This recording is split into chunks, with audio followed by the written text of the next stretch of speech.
What's up, guys? I'm DK, and you're watching Pro Wrestling What If, the series where I look at the different what if scenarios as terms of the world that we call professional wrestling. Hulk Hogan was the face of the WWE, or in this case, the World Wrestling Federation, from the mid-1980s to the early 1990s. After finishing up with the company in 1993, he would jump ship to its competitor WCW in 1994, and eventually form the faction The New World Order in 1996 with Scott Hall and Kevin Nash. Although this group was a heel faction, it was the main reason why Nitro was able to defeat Raw for 83 weeks in a row for the ratings on television. The NWO would brand itself into different versions like Wolfpack, the LWO, and even NWO 2000 before it disbanded. WCW would be bought out by the World Wrestling Federation in 2001, and we would see the original 3 NWO members return to the company at No Way Out 2002, leading to matches with Stone Cold Steve Austin and Scott Hall alongside The Rock and Hollywood Hulk Hogan at WrestleMania 18. Nostalgia took over the Skydome in Toronto, Ontario, Canada that night to where plans had switched, and Hulk Hogan would soon after turn babyface and bring back the red and yellow attire. Once Hogan left the NWO, the run in the WWE wouldn't last that much longer, as the group would come to an end on the July 15th, 2002 episode of Raw. A few weeks back, Hulk Hogan had passed away at the age of 71,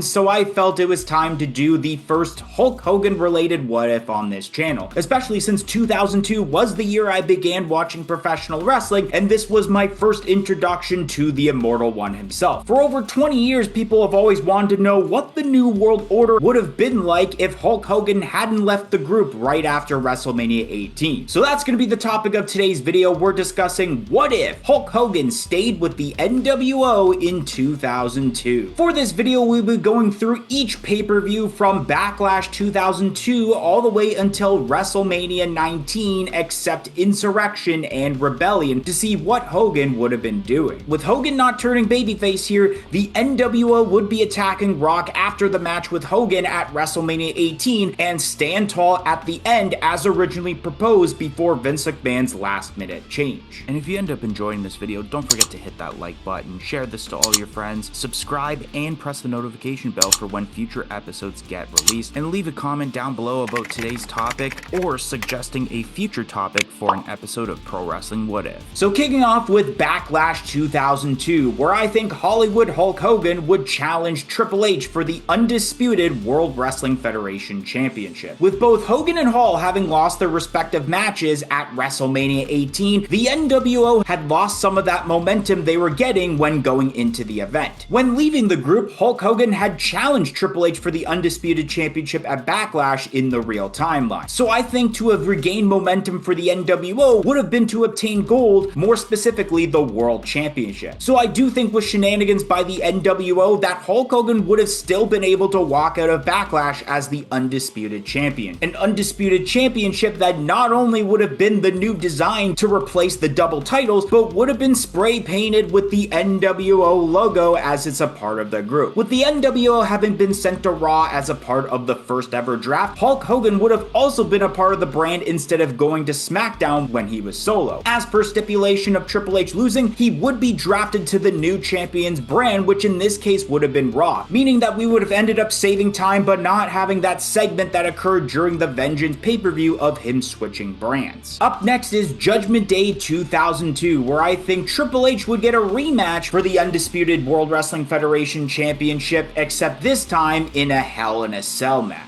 In the real timeline, Triple H had competed inside Hell in a Cell at Judgment Day. However, it wasn't against Hogan or competing for a title, but rather extending his feud with Chris Jericho that started before WrestleMania. Hogan had defended the Undisputed Championship against The Undertaker, where not only did Hogan drop the title, it also had one of, if not the worst chokeslam in professional wrestling history. The match in this timeline would be Triple H's rematch for the title, especially as a way to keep the NWO from not interfering. However, However, like most cage-related matches, you know there'd be some sort of interference. The crowd goes crazy when out comes the Heartbreak Kid Shawn Michaels, as it seems like he's going to help Triple H. But he ends up super kicking him instead, allowing Hulk Hogan to retain the Undisputed Championship. Scott Hall was released by WWE due to personal problems, including the incident involving the plane ride from hell, so WWE would have ended up having a new member to the group, which Michaels joined a few weeks later in the real timeline. King of the Ring 2002, where I think Hollywood Hulk Hogan would defend the undisputed WWE Championship against the Nature Boy Ric Flair. When the NWO storyline began in WWE, Vince McMahon brought in the group to inject the lethal dose of poison into the company. This was due to having co-ownership with Ric Flair since the failed Invasion storyline had come to an end after Survivor Series 2001. Vince McMahon had been trying to gain full ownership of the company once again, and that storyline would continue here, especially when that lethal dose of poison is terrorizing the brand that Ric Flair is running. Ric Flair and Hulk Hogan had actually had a match on the May 13th, 2002 episode of Raw, where the roles were reversed of who is babyface and heel. Ric Flair in this timeline doesn't end up turning heel and go into that storyline with Stone Cold Steve Austin, resulting in the handicap match with Big Show that occurred at Judgment Day. A stipulation would be placed in this match where if Ric Flair loses, he would lose his ownership of the WWE and no longer run Raw. With that being said, Hogan retains the Undisputed Championship, with Vince McMahon once again regaining full ownership of the WWE. Up next would be Vengeance 2002. Around this time, Eric Bischoff was appointed the new general manager of Raw, who at one point in WCW was a member of the NWO. The Rock would make his return for the first time since his beatdown at WrestleMania 18 to set up what seems to be Rock vs. Hogan 2 at Vengeance. However, that won't be the case, as Kurt Angle would end up sneaking his way into this match for Vengeance as a triple threat. Something that did end up happening in the real timeline, but instead of Hulk Hogan, it was Undertaker that was the champion going into the match. We all know triple threat matches are done to protect individuals and have championships change hands without the champion being pinned, which would be the case here, as The Rock would become the new undisputed WWE champion by pinning Kurt Angle, just like in the real timeline. This would still set up Brock Lesnar versus The Rock at SummerSlam, as Lesnar would have still been booked to win the King of the Ring tournament. Plus, when it comes to Hollywood Hulk Hogan, I think that a dream match would have been set for SummerSlam that didn't need the championship involved. Which goes to the next pay-per-view being SummerSlam 2002, which I think it may have been Stone Cold Steve Austin versus Hollywood Hulk Hogan. Now, you're probably wondering how Stone Cold Steve Austin is still here, considering the events that took place in the real timeline. After his win against Scott Hall at WrestleMania 18, I think Austin was meant to continue feuding with the NWO, leading to an eventual showdown with him and Hogan at SummerSlam that a lot of fans wish had happened at WrestleMania. Instead, plans would have switched once WWE went with the babyface Hogan run we ended up seeing. Had Hogan stayed with the NWO, I think Stone Cold Steve Austin's path would have been different, to where we don't end up having him leave the company before King of the Ring, or at least delay Austin leaving, since it had been on record that he had been burnt out and not liking the booking he had been given throughout 2002. The result of this match could have affected what happens next, as I think it could have gone either way. So I guess this is where you guys would comment below on who you think would have won, but let's move on to the next event. That next event being Unforgiven 2002. So around this time, Brock Lesnar and the WWE Championship had become exclusive to the SmackDown roster, thus having Eric Bischoff create the World Heavyweight Championship that would become the World Championship of the Raw brand. In the real timeline, Triple H was the inaugural champion, as he was given the championship instead of earning it in a match or competing in the tournament. In this timeline, we would have a tournament to crown the inaugural World Heavyweight Champion, with the finals taking place at Unforgiven. With Bischoff being heavily in favor of the NWO, he announces that the tournament would be for one of the competitors, as Hollywood Hulk Hogan would get an automatic spot in the finals. Now, I think there are two options for Hogan's opponent for Unforgiven, but they are opponents that he's already faced at this point, with the first being Stone Cold Steve Austin. However, there's still a chance that Stone Cold may have ended up leaving the company, depending on how the SummerSlam match would have ended up turning out. Then option two would have been Triple H, since he was already in the title scene around this time in the real timeline. But no matter the opponent, the NWO would be on the losing side and not gaining the World Heavyweight Championship, as this begins the cracks forming within the group, with X-Pac being kicked out of the group on the Raw after Unforgiven. Yes, X-Pac is still in the company even though he was released in August in the real timeline, but I think that may have been due to the NWO ending in July in the real timeline and with the company having nothing left for him to do. Next up is No Mercy 2002, where I think there would have been a 6-man tag team match involving the Hurricane, Kane, and Rob Van Dam against Hollywood Hulk Hogan, Big Show, and Booker T of the NWO. Hurricane and Kane were the World Tag Team Champions around this time and would lose the titles shortly before No Mercy, as Kane would go on to have a feud with Triple H. Luckily, we wouldn't have to endure the Katie Vick storyline here, considering that Triple H is still a babyface in this timeline and doesn't turn heel in the summer. Instead of Christian and Chris Jericho winning the titles, I think it would have been a few members of the NWO, so that way this match would be able to happen. This match results in the NWO winning, as they would look strong going into Survivor Series, as we would witness a dream match at the event. Shout out goes to Jackson Weingart, Jada Sanchez, Fox Starkiller, Lola Pines, Hayden Sarabo, Skullchin, Wesley Conklin, Mr. Randomizer, The Real Samuel Randall 1990, Quiet Ninja Riot, and Spidey Fan Productions 2003. And the reason that they ended up getting a shout out is because they joined our YouTube channel membership, which only cost $1.99 a month. Not only do you get the shout out, but you do get lots of other perks, including early access to every single video and shorts that we produce on this channel. So definitely consider joining our YouTube channel membership. It will be greatly appreciated and will go a long way of helping out this channel a lot. So definitely consider it, but let's get right back to the video. Which for Survivor Series, we would have a dream Survivor Series elimination match between D-Generation X and the New World Order, with D-Generation X being represented by Triple H, Shawn Michaels, Billy Gunn, and X-Pac against the New World Order being represented by Hollywood Hulk Hogan, Kevin Nash, Big Show, and Booker T. Even though Shawn Michaels was in the NWO in 2002, I think the goal of what was going to happen was to eventually reform D-Generation X with Triple H. The group would reform at some point after SummerSlam, and eventually with X-Pac being kicked out of the NWO like I had mentioned, he would be back with DX as well. Billy Gunn was partnered with Chuck Palumbo as a part of the Billy and Chuck tag team on SmackDown, but would quietly dissolve in order for him to be sent to Raw and be a part of D-Generation X once again for this Survivor Series match. Had this match happened, this would have been the only Survivor Series match to have taken place on the card, as none had taken place in the real timeline. A stipulation would be placed where if the NWO lost, they would have been forced to disband as a faction, which is exactly what would happen, because let's face it, there's no way that this iteration of the group was going to last until WrestleMania 19. It might have even been a stretch having this group go past SummerSlam, even if we would have still witnessed Kevin Nash be injured, which is why I barely mentioned him in this video. Hulk Hogan upon arrival was getting babyface reactions due to nostalgia hitting us fans, which I think WWE would have pulled the plug on the NWO here. This would conclude the NWO, but staying true to the topic of Hulk Hogan staying with the group throughout its entire duration. But what happens from here, you may ask? The next pay-per-view would be Armageddon 2002. After the New World Order would be forced to disband, Vince McMahon himself would fire Hulk Hogan from Monday Night Raw, and he would not be a part of Armageddon. This would be a way to begin the transition of getting babyface Hogan once again, and also giving him time off to heal any nagging injuries. I guess I'll go over some plot holes like how Kevin Nash would have been able to compete at Survivor Series since he was injured in the real timeline. Kevin Nash had torn his bicep in March of 2002 and was out for several months before having his return match on the July 8th, 2002 episode of Raw, where he would tear his quad and be out for 9 months. Had Hulk Hogan not left the NWO, then the match that Nash would have been in with Hulk Hogan that caused the bicep injury wouldn't have happened, since they would have been on the same side. The torn quad injury was a result of Nash not actually being medically cleared to wrestle from the bicep tear, and didn't have all of his gear with him to wrestle, including the proper knee brace he would wear on the exact leg where he tore his quad, which the cause of the tear happened from tripping over Booker T and trying to catch his fall. So there's not really a way of knowing whether or not Kevin Nash would have still ended up being injured, and being injured at the exact time of the real timeline. Kicking off 2003 with Royal Rumble. After taking time off, Hulk Hogan would make his return to WWE during the Royal Rumble match, ditching the black and white attire and returning to the classic red and yellow. Of course, Hulk Hogan would not have won the match, considering he had already won it back-to-back years in 1990 and 1991, but I would imagine he lasts until the final Final Four. After being fired from Raw in November, Stephanie McMahon would hire Hulk Hogan again, but a part of the SmackDown roster where she was the general manager of. This would kick off the rivalry we did end up seeing with Hogan and McMahon, but I think things might have been a little bit different when it comes to No Way Out the following month. Which for No Way Out 2003, I think that Hulk Hogan would challenge Brock Lesnar for the WWE Championship. Brock Lesnar and Hulk Hogan did have a match on the August 6, 2002 episode of SmackDown, but that wouldn't have occurred in this timeline with both men being heels at that point. With Big Show having been involved with the NWO at Survivor Series, this would have meant that he doesn't face Brock Lesnar for the WWE Championship like he did in the real timeline, thus meaning that it's very likely that Brock Lesnar doesn't drop the title at the event and he doesn't end up turning babyface shortly after, making this match between Hogan and Lesnar the very first match they would have against each other and for the WWE Championship. In the real timeline, Hulk Hogan would have his WrestleMania 18 rematch against The Rock at this event, but I don't think that would have occurred with the Vengeance match we discussed earlier. Brock Lesnar teamed up with Chris Benoit against Team Angle in the handicap match that resulted in Kurt Angle's neck being broken. So with Kurt Angle not facing Brock Lesnar in this timeline means that he doesn't end up breaking his neck, and if he still faced Brock Lesnar at WrestleMania for the title, he would have been able to win it and have the long reign that Angle mentioned on his podcast that he was going to have. Brock Lesnar would defeat Hulk Hogan in this match at No Way Out, especially as we work towards WrestleMania 19, where we know what Hulk Hogan would have been doing. So for WrestleMania 19, it would have been Hulk Hogan versus Mr. McMahon in the street fight. This match had happened in the real timeline, and somehow it ended up being actually better than it should have been. With that being said, Hulk Hogan would be winning the match, especially with the stipulation that was placed during it. Now, I'm not sure if we would still gotten the angle of Mr. America taking place in this timeline, but if it does, we all know what happens from here. Hulk Hogan's run in the WWE would not have lasted much longer from there, especially with there being rumors that he was underpaid for WrestleMania 19 and was given very poor creative.